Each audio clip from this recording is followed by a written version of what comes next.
নমস্কার, সাদাখাম চ্যানেলে সকলকে স্বাগত জানাই। আমরা যারা ইউটিউবার, যারা কন্টেন্ট ক্রিয়েট করি, আমরা খেটেখুটে অনেক খেটেখুটে একটা কন্টেন্ট ক্রিয়েট করি। সেখানে আমরা ভিডিওটা ভালো লাগার জন্য আমরা ব্যাকগ্রাউন্ড মিউজিক ইউজ করি। সেগুলো আমরা যেখান থেকেও মিউজিকটা ডাউনলোড করি, নো কপিরাইট ভিডিও। তো সেই ভিডিওগুলো ইউজ করার পরে 1 বছর 2 বছর পরে ভিডিওগুলোতে আমাদের কপিরাইট আসে।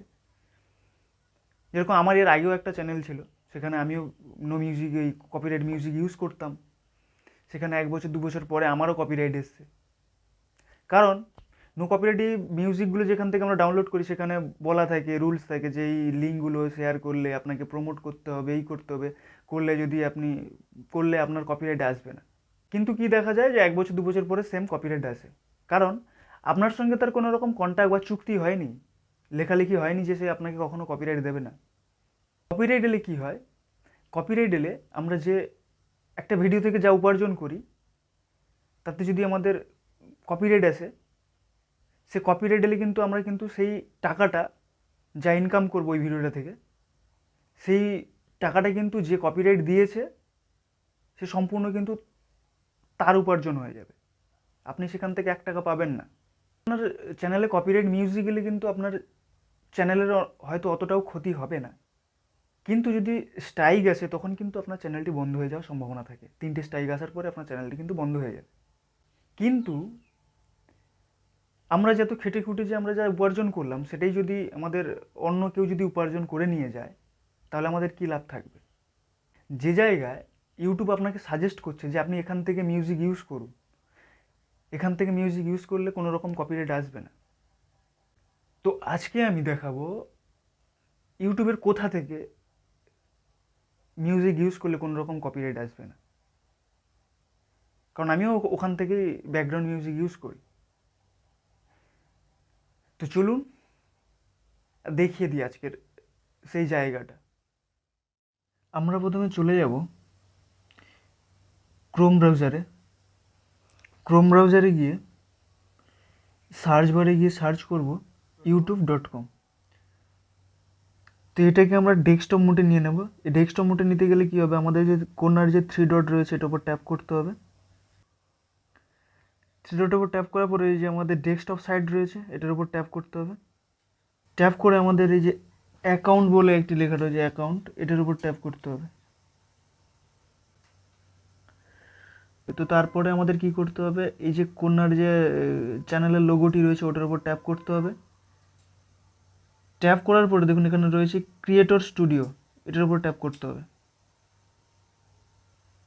তো ক্রিয়েটর স্টুডিওতে আসার পরে দেখুন সবার নিচে একদম রয়েছে, তো আপনার চ্যানেলটি এখানে লগ ইন হয়ে গেছে। আমার চ্যানেলটি এখানে লগ ইন হয়ে গিয়েছে।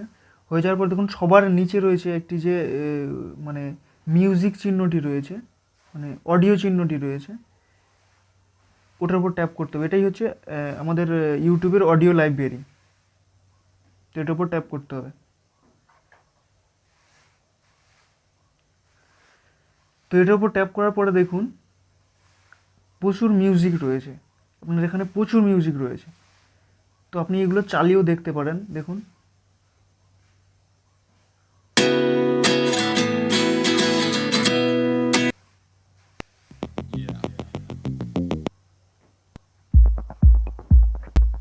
তো এটা আপনি যে ধরুন এখান থেকে আপনি সার্চ বারে সার্চও করতে পারেন যে আপনি কি ধরনের মিউজিক চাইছেন। ধরুন ব্লগিং,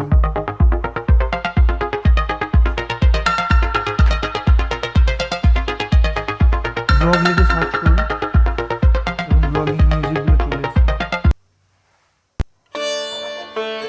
এগুলো আপনি ডাউনলোড কীভাবে করবেন, এদের একদম ধারে দেখুন ডাউনলোড চিহ্নটি রয়েছে, এটার উপর ট্যাপ করলে কিন্তু ডাউনলোড হয়ে যাবে। নিয়ে আসার পর দেখুন এই সাইডে রয়েছে ডাউনলোড চিহ্ন, এটার উপর ট্যাপ করলেই ডাউনলোড শুরু হবে। তো আমি দেখানোর জন্য দেখুন আমি ডাউনলোড চিহ্ন, ডাউনলোডের উপর ডাউনলোড করলাম, দেখুন আমার ভিডিওটি ডাউনলোড হচ্ছে।